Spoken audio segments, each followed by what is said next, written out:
Today, the cross appears on the top of almost any cathedral as a quiet, respected symbol of peace and faith. In the first century, that association would have sounded absurd.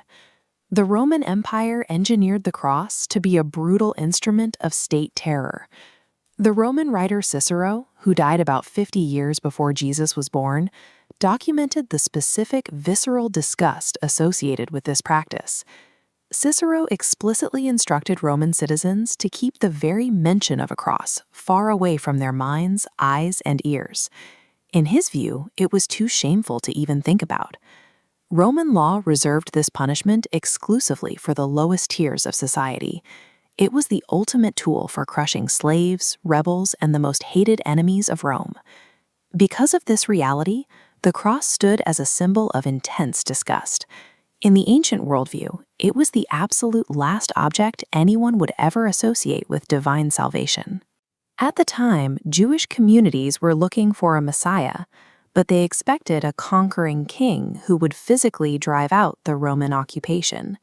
Greek society, on the other hand, demanded salvation through elite philosophy. If a message lacked high-minded intellectual debate, they dismissed it as primitive. This created a cultural vacuum. No major group in the ancient world was looking for a savior executed on a piece of wood. When Paul preached about a crucified God, the Greeks labeled the message silly. In their culture, that word specifically implied bad behavior and a complete lack of understanding. Paul pushed his message directly into this hostile environment, persuading both Jews and Greeks in cities like Corinth to stake their lives on what their neighbors considered a punchline. Paul initially tried to meet the culture on its own terms in Athens.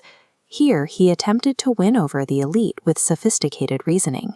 He utilized science, clever words, and fancy ideas, attempting to make the gospel sound academically respectable. But the Athenian experiment largely failed. Human wisdom and clever arguments did not convince the population to accept his message.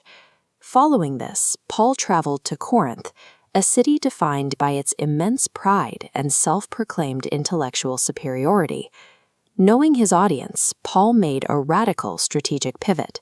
He intentionally stripped away the clever explanations to preach only the shameful reality of Jesus' crucifixion.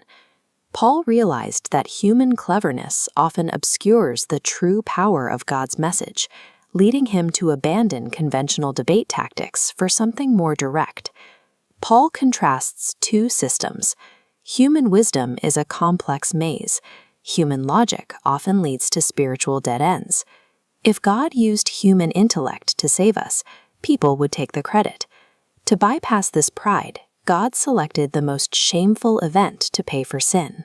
What looked like foolishness to the world was actually stronger and wiser than any human system of salvation ever invented.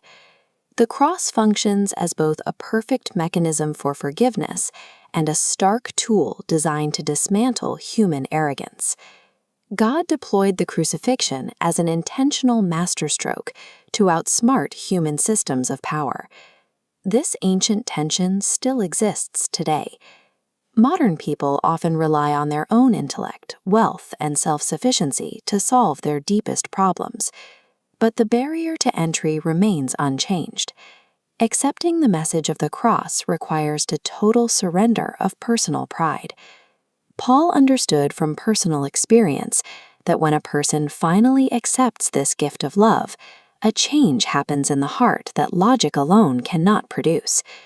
Will you continue trusting your own cleverness, or are you willing to accept the message Paul identifies as the power of God?